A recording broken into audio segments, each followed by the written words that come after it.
Yeah, I thought first, second half, both went kind of how we thought it'd go. Ultimately, I think we had, a good lion's share of the possession, 60%. But with that, you always have to be careful because, they're a team with Surridge, Bunbury, Mukhtar, as you saw, when we have that control, that possession. They're a team that, just like that, can come back and counterattack you. So, that was dangerous. We had to be ready for that, and I feel like our guys were up to the task. So, when we had the ball in possession, we wanted to stretch their diamond out side to side, and I feel like you saw in the goal that happened a little bit. So that was something that we talked about halftime. Blair Gavin does a assistant coach for us. He does an excellent job in terms of kind of really breaking down that first half. So we kind of had some keys going in to halftime that we saw, that he showed on video, that we were able to kind of exploit. So that was big for us. But again, just the guys stayed true to the plan. We got in our structures. We were compact, hard to play through. And then when we had the ball, we were patient. And that's kind of the performance that we've been trying to replicate and do. And we're happy that we did that today and got the result. Right. Well, we can talk about, Caleb's always talked that he wanted to see this team show it could finish games off mentally and what you need to do that. Did you see that in this game? Yeah, I thought so. I think ultimately, you're always going against human nature when you're up in the game and there's, minimal time to go. I think, human nature, mentality tells you to, hang on. So that's always something that, for every team, you got to get over that hump. And, we were able to do so today. You saw that we were calm and compact. I know that, they had the goal kind of disallowed, but we also scored a goal that was disallowed. So, in that regard, those kind of, to me, equal each other out. But I thought it was a solid performance and a very mature performance. And in terms of kind of the mentality that we were looking for, that was it. Yeah, another big game from Aliaz, especially the big save right there in the clutch. Just how important was he to keeping the team in the game, and how important could that be for what may lie with the rest of the season? Yeah, I think ever since we've acquired him, he's done that, and we're very fortunate to have a keeper of his ability. I always tell him I think he's the best keeper in MLS, and he's kind of shown that ever since he's come to us. And yeah, when things aren't going great and you need the keeper to bail you out, he's done that, and he's been called upon to do that, and we're really fortunate.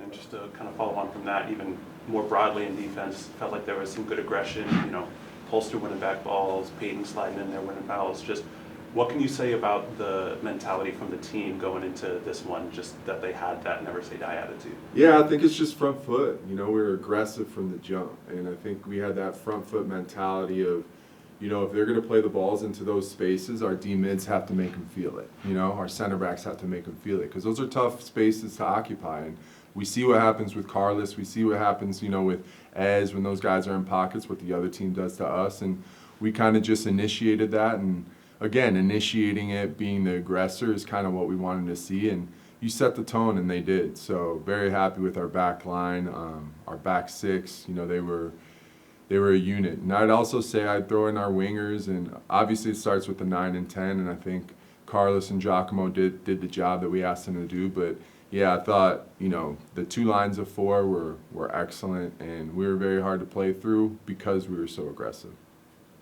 Following on from that, it seemed like Al-Hassan Yusuf was a step more comfortable than his previous appearances. He's obviously a good player, but he's around the ball, covered every inch of the field, and other than maybe one or two misplaced passes, connects the passes. Aggressive, but successfully rides that line. Is that what you were expecting from him? And is this, are there other heights he can kick on to beyond this? Yeah, I think, you're on point with everything you said. Maybe we should switch spots, but in all seriousness, yeah, it's exactly what we expect out of him. And I think as more games go, you're going to see him be more comfortable. But it's what we saw. It's why we wanted him here, and he's just scratching the surface. Because I said this last time, he's got a world-class engine. You don't sneak into the Nigerian national team without having, a superhuman power, and that's his. He's just got an engine that he can go, and like you saw, he's aggressive. He's a little undersized, but you saw aerially he wins balls. like you alluded to, he's connecting all his passes. And it's just, again, what we saw out of him. If anyone has any questions about Yusuf, there's a game that we all saw. It was against Barcelona, and to me, he was man of the match. So that's his standard, and he's going to raise it to that level. Any other questions? Paulo, on the goal, Carlos didn't happen to be involved in that. I know you're playing through all of it. But did that show maybe that you have some alternatives and not totally dependent on him?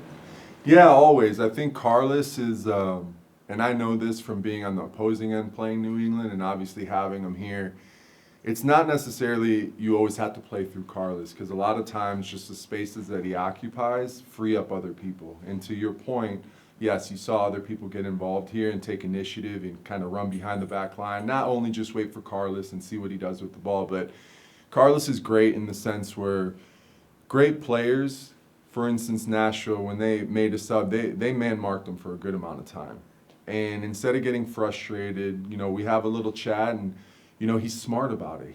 He goes to spaces on the field and occupies spaces on the field that naturally attract defenders, which now, you know, allows our other guys to have more time and space. And you saw in the goal, there's a lot of attention near him, and then, you know, Luka's able, I believe it was Luka, able to get a cross into Brandon, and excellent finish. So again, you see there's a lot of guys that can pick up the slack in terms of scoring and, you know, being an attacking presence. It's not all Carlos. All right, thanks guys, thanks Paulo. Congratulations for your win today. My question is, how do you feel about the performance of the team today? Are you satisfied, and what adjustment you're going to make for the next game? That last part, What adjustment you're going to make for the next game? well, I think we'll keep the adjustments. We'll keep that under wraps, but I'll tell you after the Houston. But no, we're happy. I think Caleb set out during the week a very, you know, clear black and white plan of kind of how we wanted to play and the structures that we wanted to get in, and what we do when we have the ball, you know, running through our attacking patterns. And it's everything we asked of them. And I'm glad that they got rewarded for that, because they were very disciplined. They had a great week of training, and then ultimately I think it showed today in the game. So we're just trying to build off of that and keep collecting wins. You never know what's going to happen, but I can tell you this, like, we're not a team to count out. Awesome. Thanks guys. Players